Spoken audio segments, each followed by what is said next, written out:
નમસ્કાર મિત્રો, ફરી એકવાર હાર્દિક સ્વાગત છે મિત્રો તમારું આ અમારા આજના નવા વિડીયોમાં।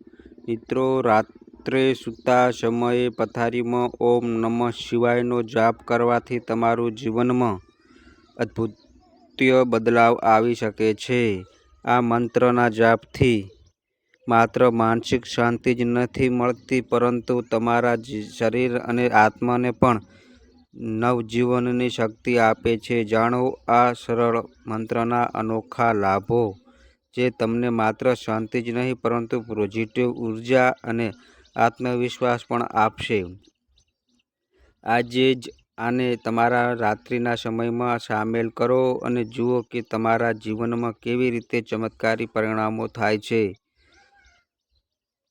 મિત્રો, આજે અમે તમને કહીશું કે ભગવાન શિવનું પંચાક્ષરી મંત્ર ઓમ નમઃ શિવાયને પથારી એટલે કે બેડ પર સૂતા હોય ત્યારે જાપ કરવાથી શું થાય છે અને કઈ ઘટનાઓ બને છે, આ અંગે અમે આજના વિડીયોમાં જણાવશું। તો મિત્રો, વિડીયો પૂરો જોવાનું ભૂલશો નહીં। જો તમે આપણી ચેનલ પર નવા છો તો ચેનલને મિત્રો સબસ્ક્રાઈબ કરજો અને કોમેન્ટ બોક્સમાં હર હર મહાદેવ લખજો અને વિડીયોને એક લાઈક પણ આપી દેજો।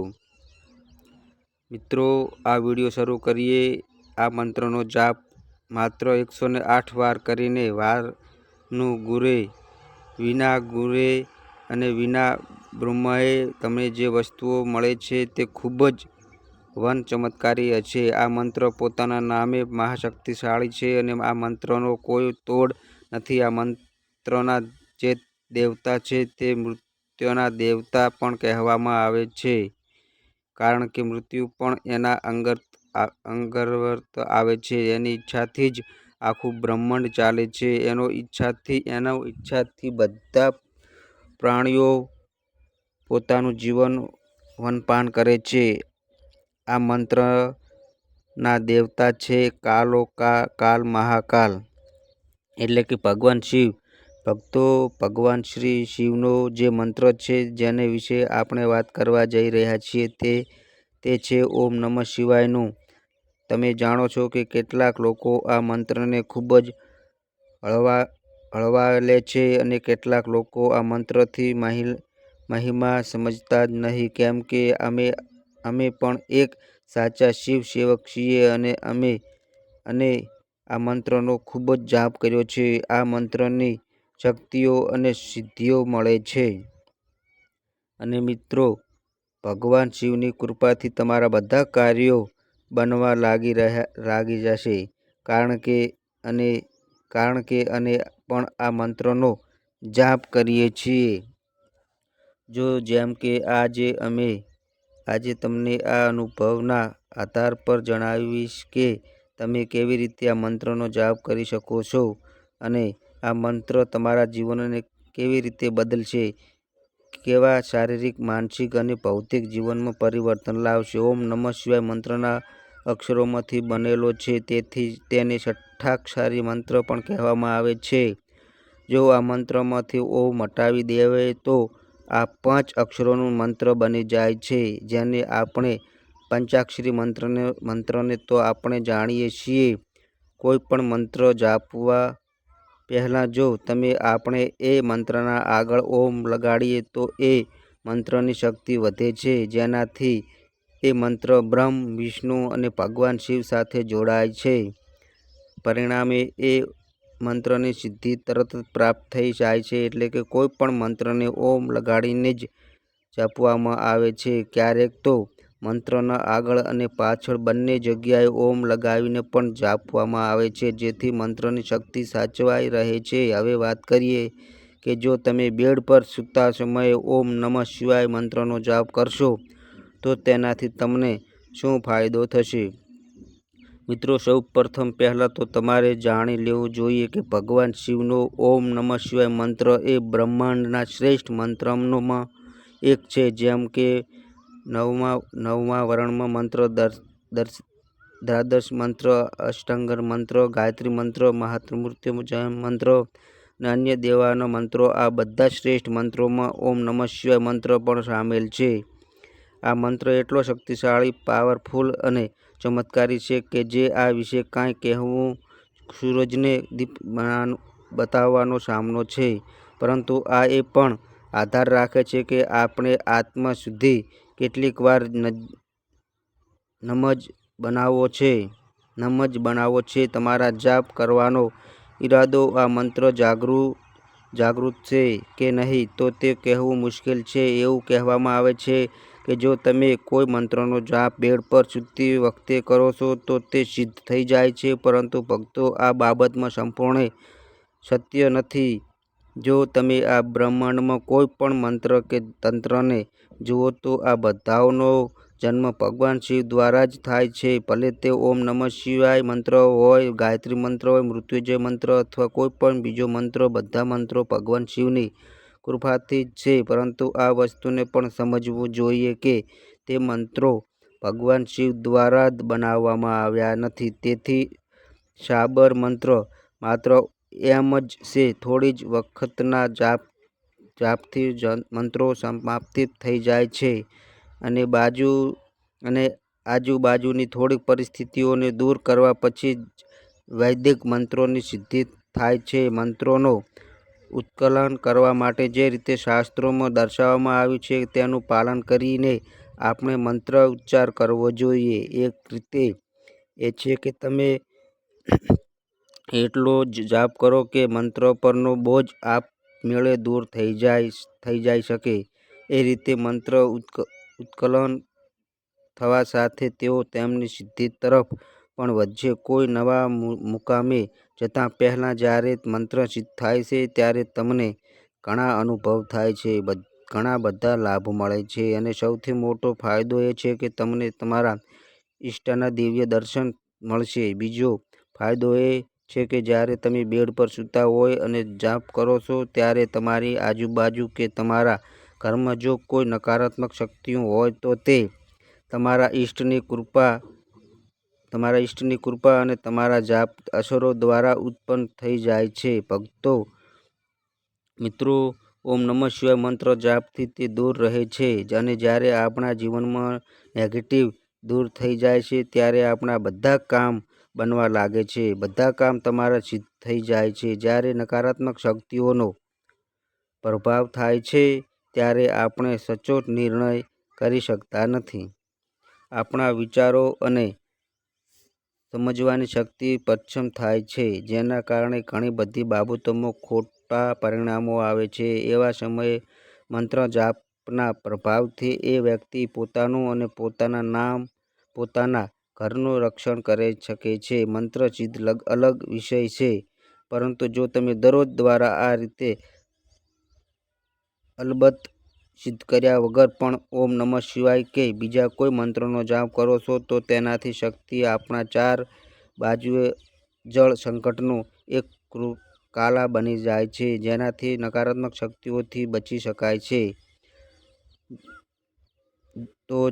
તો જો તમે આ વસ્તુઓ એક સાથે મળી જાય છે, તમે જાણો છો કે મંત્ર સિદ્ધિથી અને મંત્રના જાપથી તો તરત જ સમજાઈ જાય કે તમને દરેક વસ્તુઓ પ્રાપ્ત થઈ ગઈ છે. દર્શકો મંત્ર સિદ્ધ થવાથી અથવા જ્યારે પણ તમે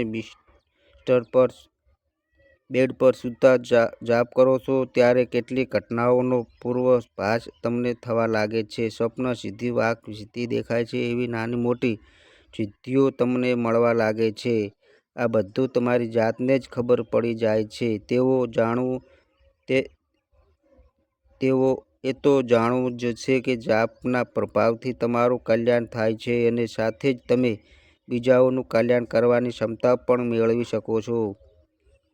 મિત્રો, જાપના પ્રભાવથી તમારી અંદર એટલી ઉર્જા આવશે, એટલી શક્તિ આવશે કે તમે બીજાઓની નકારાત્મક શક્તિ પર દૂર કરી શકો છો, તેમની સમસ્યાઓનું પણ પતાવટ કરી શકો છો અને તેમના વિશે તમે બધું જાણી પૂરી માહિતી આપી શકો છો. ભગવાન શિવની કૃપા મેળવવા માટે ઓમ નમઃ શિવાય મંત્ર સૌથી સારો, શ્રેષ્ઠ મંત્ર છે. જો તમે દરરોજ 108 વખત ઓમ નમઃ શિવાય મંત્ર મનમાં કે બેડ પર સૂતા વખતે કરવા લાગો છો તો લગભગ 1 મહિને આ મંત્રના જાપથી તેની શક્તિ દેખાવા લાગે છે. થોડા સમયમાં જ આ મંત્ર જાગૃત થવાનું શરૂ કરી દે છે. યોગ સ્થિતિ નથી, પરંતુ જાગૃત થવાનું શરૂ થઈ જાય છે. સાથે 1 મહિના પછી આ મંત્ર જાગૃત થવા લાગે છે અને ઘણા લોકોનો અનુભવ શરૂ થઈ જાય છે. જ્યારે આ મંત્ર જાગૃત થાય છે ત્યારે તે તમારા ખરાબ વિચારોને દૂર કરે છે, એટલે કે તમારી માનસિકતા પર નિયંત્રણ કરે છે. આથી વ્યક્તિનું ધ્યાન મંત્રની વાઇબ્રેશન પર લગી જાય છે, કારણ કે જ્યાં સુધી તમે અંદરથી શુદ્ધ અને પવિત્ર ન હોવ ત્યાં સુધી તમને ભગવાન શિવને અનુભવી શકતા નથી. તો પહેલા મંત્રની ઉર્જા તમને આંતરિક રીતે શુદ્ધ કરે છે. જ્યાં સુધી તમારા જીવનમાં ખલેલો આવેલી હોય છે ત્યારે સુધી તમે પરમાત્મામાં ધ્યાન લગાડી શકતા નથી, મંત્ર જાપમાં ધ્યાન લગાવી શકતા નથી. અને જે પણ મનોકામનાને લઈને તમે આ મંત્રનો જાપ કરો છો, કારણ કે દરેકની મન કલ્પનાઓ જુદી હોય છે. દરેક ઈચ્છા પ્રાપ્ત કરવા માગે છે, તો કોઈ પણ મેળવવા માગે છે, તો દરેક આત્મજ્ઞાન મેળવવા માગે છે. જ્યારે તમે આ મંત્રનો દરરોજ નિયમિત રીતે જાપ કરવાનું શરૂ કરો છો, તો ધીમે ધીમે આ મંત્ર તમને સંપૂર્ણ રૂપે ચૈતન્ય બનાવશે અને સંપૂર્ણ રીતે જાગૃત કરશે. તમારા મનમાં જે બીજા વિચારો છે તે દૂર થવા લાગશે અને તમને ધીમે ધીમે ભગવાન શિવની નજીક પહોંચવા માટે પહેલા પગલાં ભરવાની શરૂઆત કરશો. પ્રથમ તો નેગેટિવ દૂર થશે, પછી જીવનમાં જે પણ સમસ્યાઓને દૂર કરવા માટે આ મંત્ર છે. જેમ કે ઘરે જો બીમારી આવતી હોય તો આ મંત્ર તેને દૂર કરે છે અને શત્રુઓથી મુક્તિ આપે છે. મંત્ર જેમ ચાલી રહ્યો હોય છે તેમ તમને ભગવાન શિવની કૃપા, ભૌતિક સુખ પ્રાપ્ત થવા લાગે છે. જ્યારે તમે મંત્ર જાપની અસરથી બધું મળવા લાગતું હોય ત્યારે તમને ભગવાનની પ્રાપ્તિ માટે ભક્તિ કરવી જોઈએ. ઘણા બધા લોકો અહીં જ અટકી જતા હોય છે અને પછી મંત્રની સાધના નથી કરતા, માત્ર સામાન્ય પૂજા અને પાઠની સુધી જ સીમિત રહે છે. આથી આગળની સાધના પણ કરવી જોઈએ. બધી વસ્તુઓ માયામાંથી બની હોય છે અને હંમેશા માયા જ વ્યક્તિને ભટકાવે છે. સિદ્ધિઓના ચક્રમાં વ્યક્તિ પોતાનો મોક્ષ ભૂલી જાય છે, એટલે કે જેને ઈશ્વરની પ્રાપ્તિ નથી થઈ ત્યાં સુધી તેને સાધનાઓ કરવી જોઈએ. જ્યારે તમને ઈશ્વરની પ્રાપ્તિ થાય છે ત્યારે તમારી અંદર એટલું જ્ઞાન અને ઉર્જાનો પ્રવાહ આવી જાય છે કે પછી તમે બીજાઓને જ્ઞાન આપવાનું શરૂ કરો છો. જ્યારે મંત્ર જાપ ધીમે ધીમે જાગૃત થાય છે ત્યારે તમારા શરીરમાં અને આત્મામાં પણ ઘણા બદલાવ આવે છે. તમારી બુદ્ધિ આપમેળે બદલાય છે. તમારા મનમાં ઘણા ફેરફારો થાય છે. જે તમારી કુંડલીની શક્તિ છે તેને ધીમે ધીમે સક્રિય થવા લાગે છે અને તો પછી તમને દિવ્ય શક્તિઓનો અનુભવ અને શક્તિઓની પ્રાપ્તિ થવા લાગે છે. મિત્રો, ઓમ નમઃ શિવાય મંત્રની વાત કરીએ તો અમારા માટે આપ પર એક આખી બુક લખી શકાય છે. પણ આ વિડીયો ખૂબ જ લાંબો થઈ શકે છે, તો મિત્રો બેડ પર ઊંઘતા જાપ ચાલુ રાખો, જેથી ભગવાન શિવની કૃપા મળી આવે. તો મિત્રો, આ અમારી માહિતી ગમી હોય તો વિડીયોને લાઈક કરો, શેર કરો અને આ અમારી ચેનલ પર નવા આવ્યા હોય તો મિત્રો ચેનલને સબસ્ક્રાઈબ કરો. અને મિત્રો, આ અમારી માહિતી કોઈ પ્રૂફ કરતી નથી, મીડિયા અને ન્યૂઝ આધારિત હોય છે. તો બસ મિત્રો, આજે આટલું. ફરી મળીએ એક નવા વિડીયો સાથે. ત્યાં સુધી બધાય મિત્રોને હર હર મહાદેવ.